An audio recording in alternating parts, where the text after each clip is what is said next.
लालच, घमंड, गुस्सा और चिंता।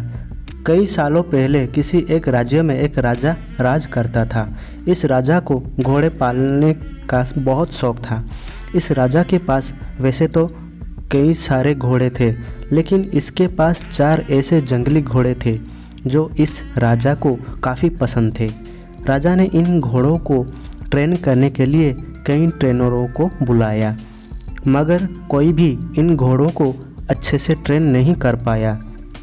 जब भी कोई इन पर बैठने की कोशिश करता तो ये उसे तुरंत अपनी पीठ से फेंक देते या उसे लात मार देते।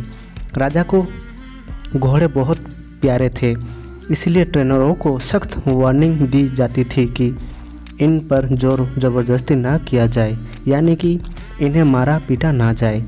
कई महीने निकल गए, मगर कोई भी ट्रेनर घोड़ों को अच्छी तरह से ट्रेन करने में सक्षम नहीं हो पाए।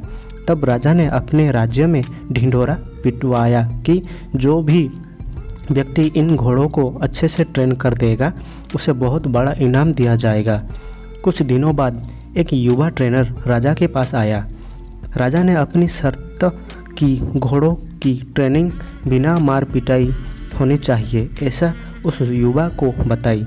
युवा ने राजा की शर्त मान ली और अपनी तरफ से भी राजा के सामने 2 शर्तें रख दी।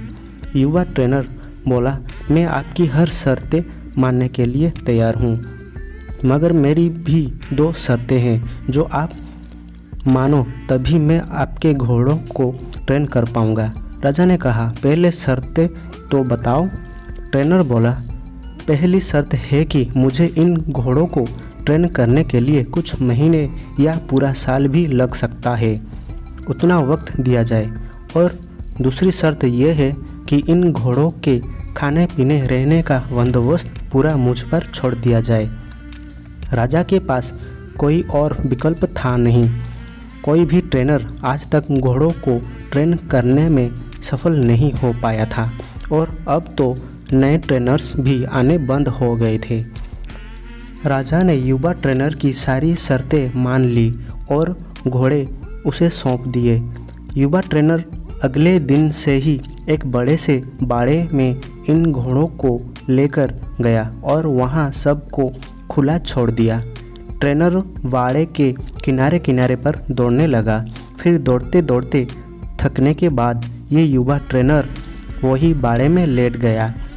वहाँ से उठने के बाद उसने खुद ही घोड़ों को चारा खिलाया और पानी पिलाया। इन सब प्रक्रिया के दौरान उसने घोड़ों को नहीं बांधा था। अगले दिन भी ट्रेनर ने वही सारा काम दोहराया जो उसने पहले दिन किया था। ये काम उसका नित्यक्रम बन गया। वो घोड़ों को बाड़े में खुला छोड़ देता, उन्हें घास चारा खिलाता और बाड़े के किनारे किनारे दौड़ता रहता। धीरे धीरे चारों घोड़े भी उस ट्रेनर के पीछे पीछे दौड़ना शुरू कर दिया। घोड़ों को लगने लगा कि ट्रेनर उनका दोस्त है और उनसे प्यार करता है। सारे घोड़े ट्रेनर के साथ बहुत ही आसान महसूस करने लगे। कुछ महीने बीतने के बाद एक दिन राजा अपने घोड़ों की खबर लेने के लिए और ये देखने के लिए कि ट्रेनिंग कैसी चल रही है बाड़े में आया। राजा ये देखकर खुश हो गया कि सारे घोड़े ट्रेनर के पीछे पीछे दौड़ रहे थे। राजा को अब यकीन हो गया कि ये ट्रेनर ही उसके घोड़ों को ट्रेन कर सकता है। राजा खुशी खुशी वहाँ से चला गया। देखते ही देखते 1 साल बीत गया। तब जाकर युवा ट्रेनर ने राजा को संदेशा भिजवाया कि घोड़े पूरी तरह ट्रेंड हो चुके हैं, सो राजा एक बार आकर देख ले। राजा की हाजिरी में युवा ट्रेनर ने एक के बाद एक सभी घोड़ों की सवारी की और उन्हें मनचाही जगह पर ले जाकर दिखाया। राजा ये देखकर बहुत खुश हो गया। राजा ने युवा ट्रेनर से पूछा कि मुझे तुम बताओ कि तुमने ये कैसा किया। युवा ट्रेनर ने राजा को सारी बात समझाते हुए कहा। मैंने सबसे पहले इन घोड़ों को अपनापन महसूस कराया। इनके साथ रहकर मैंने इनको आज़ाद करके ये जताया कि मैं इनका दोस्त हूँ और मैं इनसे प्यार करता हूँ। फिर मैंने इनको खाना और पानी देकर उनके और करीब जाने की कोशिश की और इनके साथ खेलकर इन्हें सिखाने की कोशिश की।